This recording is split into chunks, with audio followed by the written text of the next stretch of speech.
जम्मू काश्मीरच्या किश्तवाड इथे ढगफुटी झाली आहे। 33 जणांचा यात मृत्यू झालाय, 79 जण जखमी झालेत। प्रशासनाकडून युद्ध पातळीवर बचाव कार्य सुरू आहे।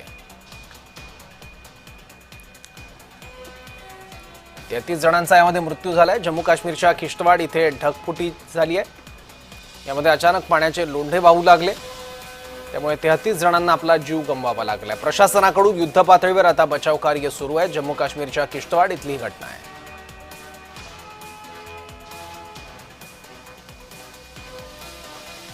जम्मू काश्मीरच्या किश्तवाड इथे ढगफुटी सदृश पाऊस झालाय। आतापर्यंत 33 जणांचा यात मृत्यू झालाय, तर 65 जणांना वाचवण्यात यश आलंय। याबद्दल आणखी माहिती घेऊयात आपले प्रतिनिधी चंद्रकांत शिंदेंकडून। चंद्रकांत, ही जी ढगफुटीची घटना आहे ही आज दुपारी 12:30 वाजता जम्मू काश्मीरमधील किश्तवाड येथील चशोटी गावात झाली। डोंगरावर येणाऱ्या पाण्याचा आणि ढिगाऱ्याचा या ज्या यात्रेसाठी लोक गेलेले त्यांच्यावरती परिणाम झाला आणि या अपघातात म्हणजे आता जी ताजी माहिती हाती आली आहे त्यानुसार 33 जणांचा मृत्यू झालाय। त्यापैकी 28 जणांचे मृतदेह सापडल्याचं कळतंय आणि 65 जणांना वाचवण्यात आलं असून सुमारे 200 लोक बेपत्ता आहेत। हे सगळे जे भाविक होते हे मचेल यात्रेच्या मचेल मातेच्या यात्रेसाठी चशोटी गावात पोहोचले होते, तेव्हा हा अपघात झाला आणि ही यात्रा जिथून सुरू होणार होती तिथेच ढगफुटी झाली।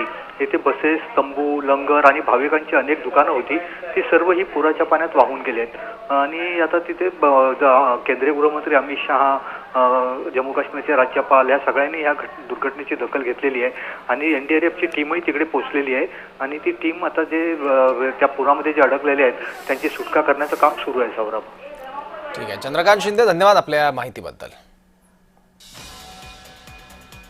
प्रशासनाकडून युद्ध पातळीवर बचाव कार्य सुरू आहे। अजूनही 200 जण बेपत्ता आहे, त्यांचाही शोध घेतला जातोय। प्रशासनाकडून मदत कार्य, बचाव कार्य युद्ध पातळीवर केलं जात आहे। 33 जणांचा मृत्यू झालाय, तर 65 जणांना आतापर्यंत वाचवण्यात यश आलंय। 79 जण या घटनेत जखमी झाले आहेत। जम्मू काश्मीरच्या किश्तवाड इथे ढगफुटी झाली आहे।